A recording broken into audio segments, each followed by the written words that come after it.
What's going on, everybody? I'm Jory Goodman, the Time Teller. Now today I want to talk about a watch that everybody knows about, and I'm not just talking about you guys over there, the viewers. I'm actually talking about literally everybody on the face of the earth knows about the Rolex Submariner. So is it worth it? Let me work it. I put my thing down, flip it, and reverse it. No, seriously guys, why is this such a desirable piece, and why do they still fetch such high prices?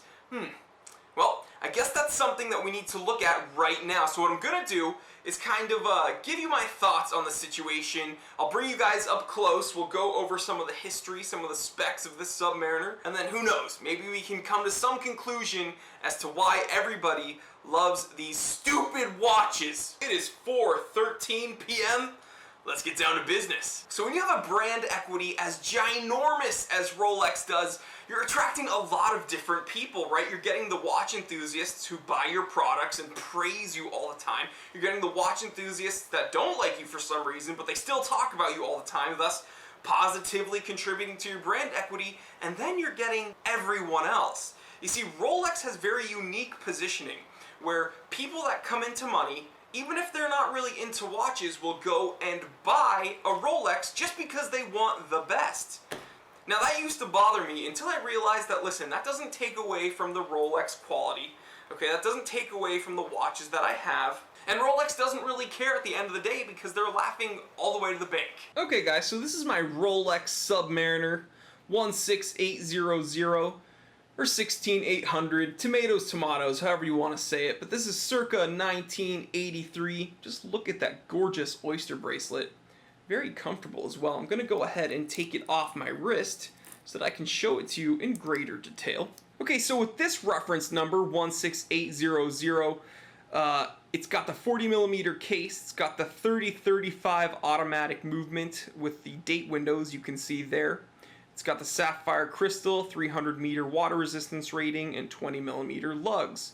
Now, one of my favorite parts about this watch is actually the lume, or lack thereof, I should say. This is a watch from the 80s, and the lume has kind of faded off the indexes, and now you got that awesome custard color coming in. Just a really cool vintage aesthetic. Just some really nice touches from Rolex. When you unthread the crown and you extend it, if the camera can pick it up, there's actually a little rubber gasket in there that just ensures a very positive watertight seal. And if you recall on my Seiko Tuna review, they had that fast acting diver's bracelet where you could get a little bit of an extension. And although this isn't that fast, and it's not as fast as the modern Rolexes, they actually kind of pioneered that little diver's extension. So if you were to wear this over, a dry suit or a thick wet suit, you could get a little bit more room there. So very, very cool features from Rolex. So the next thing I want to bring up isn't very easily conveyed through the camera, but it's instantly realized when you get one of these in your hand.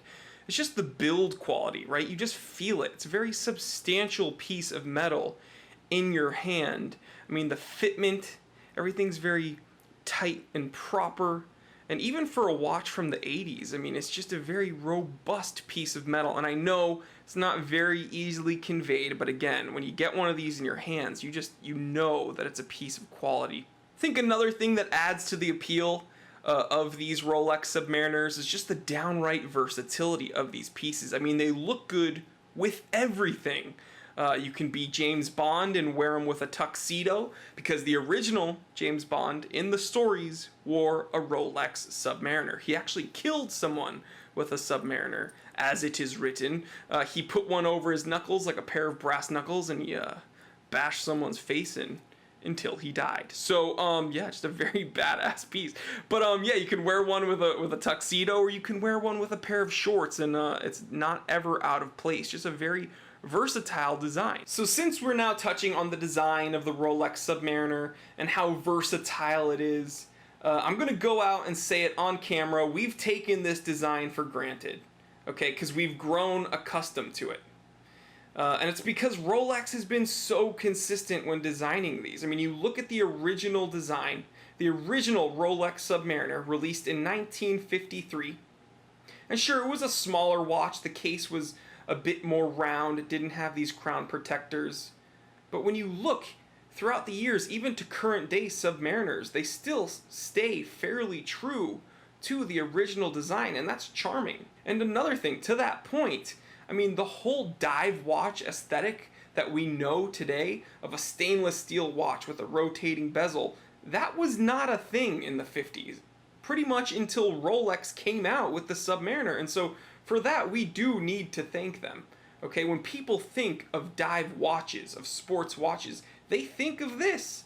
Or at least they think of something close to this. They think of a stainless steel watch with a rotating bezel. And Rolex was truly a pioneer in that regard. I mean, another very appealing feature of the Rolex Submariner is the cachet, right? Because whether you like it or not, the Rolex name carries a lot of weight to it.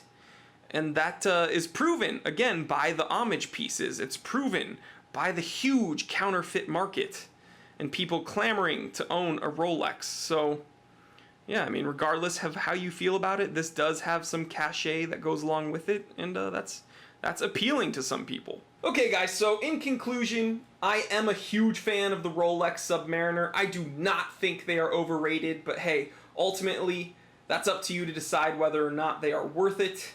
But just from a monetary standpoint, although these are becoming increasingly more expensive, they do tend to hold their value quite well, so it's not a terrible purchase. So guys, let me know. Are you sick of them? Do you like them? Do you own one? Would you like to own one?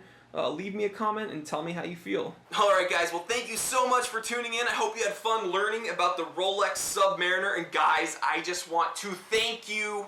Okay, we are well beyond 1,000 subscribers. Not in my wildest dreams did I ever think that we would get this far, but we have, and it's all because of you. So with that being said, if you haven't yet subscribed, go ahead and click that subscribe button. It takes 1 second and it helps me out oh so much, guys. Please do that. And then while you're at it, you can click that little bell icon so you do not miss an episode of The Time Teller, because there's just so much more awesome content on the way and you do not want to miss it. I'm telling you. Guys, please like, comment, and subscribe. Share this with other watch enthusiasts, other people that you think will enjoy this. I'm Jory Goodman, The Time Teller, and always remember, I didn't invent time. I just tell it.